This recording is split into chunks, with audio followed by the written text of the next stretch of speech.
Spiderman brand new day के साथ रामायण का ट्रेलर में देखने को मिलेगा। बट उससे पहले इसके ट्रेलर पे आगे प्रोमो को अटैच कर दिया गया ओडेसी मूवी के साथ में। मैंने भी देखा, मुझे काफी शौक लगा। मैंने कहा ये कौन सी नई क्लिप निकल के आ गई जिसको ओडेसी के साथ अटैच कर दिया गया। लेकिन वहां पे शुरुआत का एक सीन छोड़ के बाकी सब कुछ वही है जो हमने रामायण के ट्रेलर के अंदर देखा है। शुरुआत में कुछ ऋषि मुनि भागते हुए नजर आते हैं। मोस्ट प्रोबेबली वहां पे राक्षसों ने हमला किया होगा। लेकिन यहाँ पे हम सिर्फ इसकी बात नहीं करेंगे, एक ऑलमोस्ट 99% कंफर्म रिलीज डेट की बात करेंगे जो निकल करके सामने आ रही है। हर जगह बस इसी की बात हो रही है। साथ में मैंने कल की वीडियो के अंदर आपको बताया था कि इसकी प्राइवेट स्क्रीनिंग होने वाली है, प्री रिलीज होने वाली है। उसकी भी अपडेट निकल के सामने आ रही है कि वो कोई नॉर्मल नहीं, एक मेगा प्री रिलीज होने वाली है जिसके अंदर बहुत सारे लोगों को बुलाया जाएगा। और वो कब होगा, कहां होगा, ये भी आपको साथ में पता लग जाएगा। उसी के साथ में नीतीश तिवारी और अमित मल्होत्रा ने मल्टीपल मूवीज प्लान कर रखी हैं। एक बार बस वो रामायण की सक्सेस का वेट कर रहे हैं। एक बार सक्सेस हो जाए तो इसकी मल्टीपल मूवीज आएंगे। मल्टीवर्स जैसे मार्वल के अंदर एग्जिस्ट करता है ना, मल्टीपल मूवीज लेकर के आते हैं, उस तरीके की मूवीज लेकर के आएंगे। और उसी के साथ में मैंने एक वीडियो देखा ट्विटर पे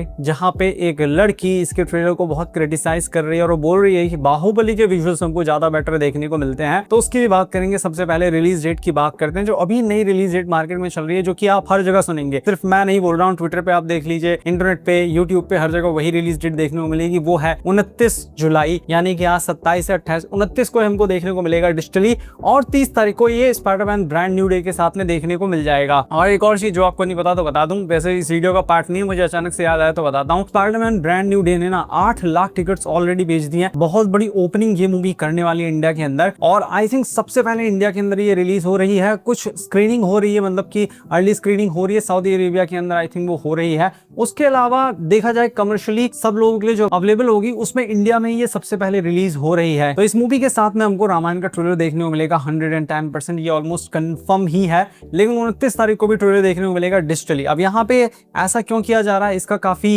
एक लॉजिकल रीजन है। वो ये मान लेते हैं 30 तारीख को इस मूवी को मल्टीपल कंट्रीज में रिलीज किया गया है, क्योंकि ये इंडिया के अलावा भी मल्टीपल कंट्रीज में रिलीज हो रही है 30 तारीख को, और 31 को भी ये रिलीज हो रही है अमेरिका के अंदर। अब सोच के देखिए, लोगों को मान लेते हैं ट्रेलर काफी पसंद आया, वो लोग ट्रेलर को देखेंगे स्क्रीन पर, उसके बाद ट्विटर से बाहर निकलने के बाद उसको सर्च करने की कोशिश करेंगे कि आखिर ये मूवी थी कौन सी। तो ट्रेलर होगा ही नहीं, तो वो लोग सर्च क्या करेंगे। इसीलिए इसको 29 तारीख को रिलीज किया जा रहा है। Spiderman brand new day movie से ठीक एक दिन पहले रिलीज किया जा रहा है, ताकि पूरी दुनिया के अंदर कहीं पे भी जहां भी ये मूवी रिलीज होगी, वहां पर लोग थिएटर से बाहर निकल करके जैसे इसका नाम सर्च करेंगे, उनको ये मूवी देखने को मिल जाएगी या कि इसका ट्रेलर देखने को मिल जाएगा यूट्यूब पर। तो इसलिए स्ट्रेटजी की जा रही है, जो कि बहुत लॉजिकल लगता है। और ये ऐसा लगता नहीं है कि ये फेक है। बहुत सारी इनसाइडर रिपोर्ट्स भी निकल के आ रही है कि ऐसा ही होने वाला है। और मेरा मानना है कि 30 जुलाई को जब मूवी आएगी स्पाइडरमैन, उसके अंदर 100% आपको ट्रेलर देखने को मिलेगा ही मिलेगा। बाकी बात करें अगर इसकी मेगा प्री रिलीज की, तो अभी के लिए जो रूमर्स आ रहे हैं, रिपोर्ट्स आ रहे हैं, उसके अंदर बताया जा रहा है कि बहुत सारे क्रिकेटर्स को बुलाया जाएगा मुंबई के अंदर, और ये अक्टूबर के अंदर इवेंट होगा। मूवी की रिलीज से कुछ दिन पहले इस इवेंट को रखा जाएगा, जहां पे केवल क्रिकेटर्स नहीं, बड़े बड़े सेलिब्रिटीज को भी बुलाया जाएगा, बॉलीवुड के या मे भी हो सकता है साउथ के सेलिब्रिटीज को भी बुलाया जाए,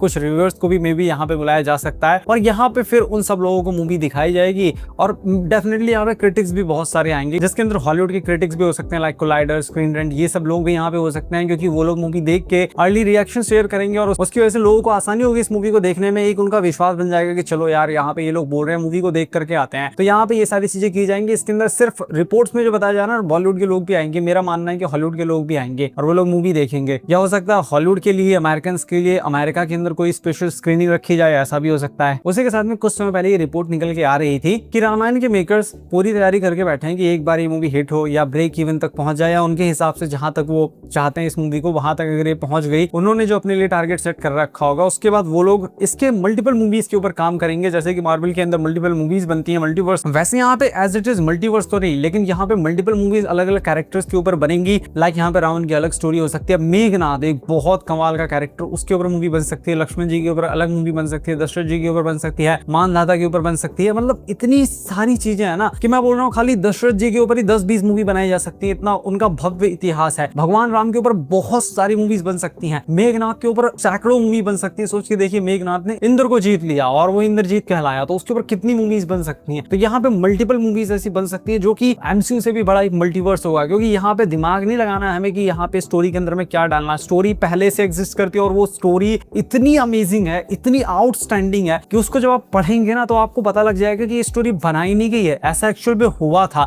क्योंकि जो इसके अंदर बताया जा रहा है, नॉर्मल इंसान के लिए सोचना ही ऑलमोस्ट इम्पॉसिबल है, जब तक वो असलियत में हुआ ना हो। तो यहाँ पे मल्टीपल चीजें हैं, मल्टीपल चीजें होंगी, और मैं इसीलिए बहुत ज्यादा एक्साइटेड हूँ कि ये मूवी सक्सेस सक्सेसफुल हो जाए, जितना मेकर सोच रहे हैं उससे थोड़ा ज्यादा ही कमा ले, ताकि हमें ऐसी ही अमेजिंग मूवीज और ज्यादा देखने को मिले और इंडियन सिनेमा एक नए युग के अंदर चली जाए जहां पे हमको बड़ी बड़ी बजट की मूवीज देखने को मिलेंगी और अच्छी अच्छी मूवीज देखने को मिलेंगी। नमित मल्होत्रा का पूरा प्लान है कि वो हॉलीवुड को ना दग्ध कर देना चाहते हैं। मैं रामायण की भाषा में बोल रहा हूँ, महाभारत की भाषा में बोल रहा हूँ। जैसे अर्जुन अश्वत्थामा ये लोग अपने बाणों से दग्ध कर देते थे पूरे भूमंडल को, पूरी पृथ्वी को, उसी तरीके से नमित मल्होत्रा अपनी मूवीज के थ्रू पूरी हॉलीवुड के अंदर छा जाना चाहते हैं। उनको दिखाना चाहते हैं कि इंडियन सिनेमा कितना बड़ा है, भारतीय कहानियां कितनी कमाल की हैं। बट इस बहुत बड़े लक्ष्य के बीच में एक छोटा सा कांटा आ गया, जो मैंने अभी ट्विटर पे देखा। वहां पे एक लड़की इस मूवी को क्रिटिसाइज कर रही है कि जब भी सीजीआई कैरेक्टर सामने आते हैं तो वो इतने अच्छे नहीं लगते जैसा कि बाहुबली के अंदर हमको देखने को मिलता था। मतलब उनके हिसाब से बाहुबली के विजुअल्स हमको ज्यादा बेटर देखने को मिलते हैं। बट अगर आप जो ट्रेलर अभी आया है उसका रावण वाला सीक्वेंस देख लो, जहां पे रावण से हमको इंट्रोड्यूस कराया गया, वो अमेजिंग लगता है देखने में। और जब भी ट्रेलर लीक हुए हैं उन सबको भी देखो तो वहां पे भी पता लगता है कि विजुअली ये काफी अच्छी है।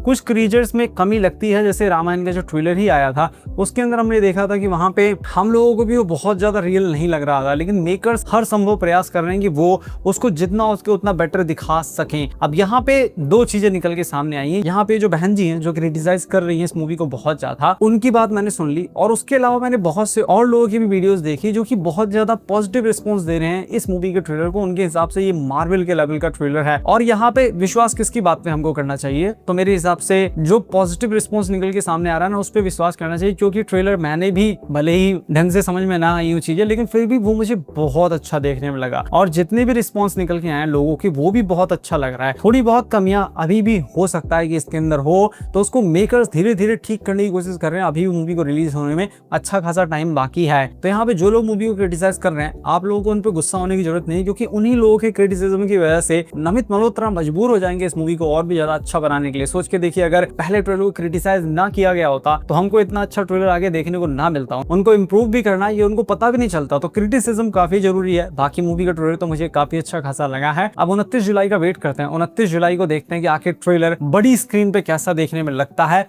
और तब सब दूध का दूध पानी का पानी हो जाएगा कि आखिर ये मूवी सच में हॉलीवुड के लेवल की है या नहीं। और जितने भी तारीफ इस मूवी के रिगार्डिंग में सुन रहा हूँ कि मूवी तो कमाल की है, हॉलीवुड के लेवल की, मार्वल के लेवल की, फलाना ढिमकाना, वो सब सच है या नहीं। और जो इसकी बुराई आ रही है ये मूवी तो बाहुबली से भी बेकार है, वो सब कुछ हमको तभी क्लियर हो जाएगा। और साथ में एक और चीज मेरा ये मानना है कि अगर पहली मूवी अच्छी खासी सक्सेसफुल हो गई ना, ठीक ठाक पैसा उसने कमा लिया, और जो नीतीश तिवारी का कहना है कि मूवी को ऐसे क्लिफ हैंगर पे एंड करेंगे जहां पे हनुमान जी हमको एंड में देखने को मिलेंगे, तो अगर ऐसा सच में हुआ, मूवी अच्छी खासी हुई, एंड में भी बहुत बड़ा क्लिफ हैंगर हुआ, तो उसके बाद फिर क्या होगा कि पहली मूवी अच्छा खासा कलेक्शन करेगी, और जो सेकंड मूवी होगी फिर मेकर्स उसके ऊपर और भी ज्यादा पैसा लगा सकते हैं, उसके विजुअल्स को और ज्यादा इनहैंस कर सकते हैं। बट यहाँ पे सबसे बड़ी रुकावट पता है क्या है? इंडियन मार्केट नहीं है। सबसे बड़ी रुकावट ये है कि आप मूवी पहुंचा तो दे रहे हो वर्ल्ड वाइड, चाइना के अंदर, जापान के अंदर, कोरिया के अंदर, हर जगह, लेकिन लोग उसके बारे में बात कर रहे हैं कि नहीं, ये भी बहुत बड़ी चीज होती है। और अभी तक मैंने कहीं पे इस मूवी के बारे में कुछ ऐसा सुना नहीं, मतलब कहीं पे भी मैंने कुछ ज्यादा नहीं सुना कि कहीं पे इस मूवी की बात कर रही हो। सिर्फ